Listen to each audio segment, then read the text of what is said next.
on folks, my name is Gray, this is Video Holocaust, the best channel on YouTube for martial arts, action and worldwide cult cinema reviews. And today we enter the brightly coloured and carefully choreographed world of professional wrestling, as the world's most famous baby-oiled babyface bruiser Hulk Hogan would make his big screen debut, backed by the mega bucks of Vince McMahon and with a loyal army of young Hulkamaniacs all over the world with pocket money to spare, which at the time I was amongst. Surely nothing could stop Hulkamania running wild at a theatre near you.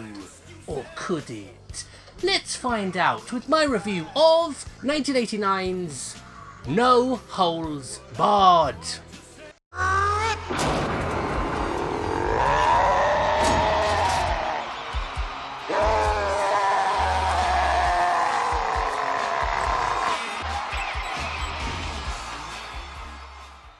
From British Bulldogs to Montreal Screwjobs, professional wrestling in the 1980s had come a long way from the small hall promotions of previous decades, after the love him or hate him Vincent Kennedy McMahon had almost single-handedly turned the regional patchwork quilt of American wrestling territories into a single all-dominating stable, the WWF, later renamed WWE, and he did this by poaching the best talent and aggressively promoting his product on TV, deliberately targeting a younger mainstream audience. First by developing close ties to the TikTok of the 80s, MTV, with an animated rock and wrestling Saturday morning cartoon, and front and centre of this new wave of pantomime pop culture was WWF champion and future suburban commando Hulk Hogan, real name Terry Eugene Bollea.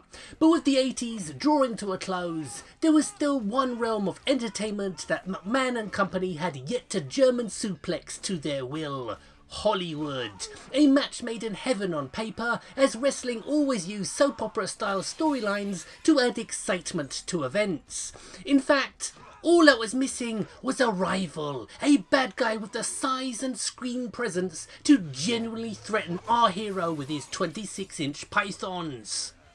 Now, I love a good villain, but few actors go on to make a career out of playing one, and I don't know where they found him, but Compton native cross-eyed brick shithouse of a man Tom Tiny Lister, probably best remembered today for playing Debo in Ice Cube's Friday, would be cast as the man who doesn't feel pain, the human wrecking machine,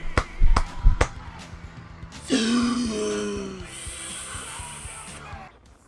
And it wasn't just on the big screen that these two titans of theatrical combat would tussle, as Zeus would spend the best part of a year in WWF, headlining main events with Hogan in order to promote No Holds Barred release in cinemas and later on home video.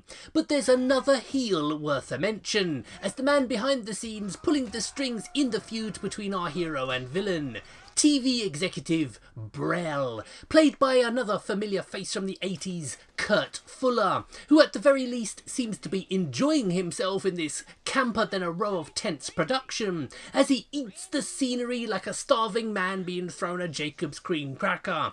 Brel's network is losing the ratings war, as Hogan's wrestling matches are the hottest tickets in town. So after being rebuffed in trying to lure Hogan to his station, Brel starts looking for someone to rival him. That's where we get introduced to Zeus, and with Brel stooping to any level to get a matchup between the two, from the attempted rape of a love interest to the hospitalization of his younger brother, and eventually pushed to his limits, Hogan signs on the dotted line, but Brel, taking no chances, kidnaps the love interest in order to force Hogan to take a dive. But with her escape and safety guaranteed, Hogan can fight with no restraint, and Zeus would come to feel the full force of Hulkamania. Now, before I deliver my final verdict on this movie like an elbow from the top turnbuckle, I just wanted to touch upon No Holds Barred reputation as a financial disaster and one of the few missteps of Mr. McMahon at this time, with wrestling commentator Jim Ross famously retitling this movie to No Profit Allowed. And while it would do little at the box office but be on the end of a squash match, it did make money, with McMahon clawing back most of his $8 million budget. But with conflicting reports of overseas sales and TV screenings taking the final tally of this movie up to anywhere in and around 100 million, No Holds Barred is many, many things, but a flop isn't one of them. Now, I'd like to tell you that No Holds Barred shines like Ric Flair and classy Freddie Blassie in a bathtub full of diamonds, but I'm afraid I'm going to have to break kayfabe and tell you the inevitable truth. No Holds Barred is a stinker, but like the antics of professional wrestling on which it's modelled, has a strangely entertaining charm about it. It takes itself and its subject matter seriously, even if nobody else does, and its simple superhero comic book style of good versus evil with no nuance, rhyme or reason is actually refreshing in these depressing postmodernist times. Overall, if you have some fondness for the classic WWF era, you'll definitely get a kick out of all the over-the-top performances. If not, like Warhammer 40k players who have opinions of their own, it won't be missed.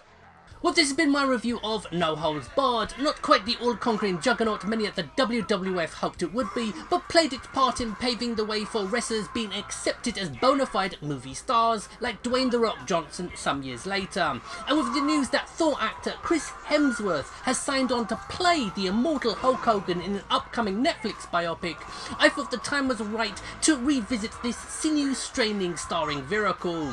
So that's all for this installment of Video Holocaust. Be sure to stay tuned for more reviews coming your way soon. So remember, train hard, say your prayers, eat your vitamins and believe in yourself. And I'll see you again soon. So thank you very much for watching and goodbye.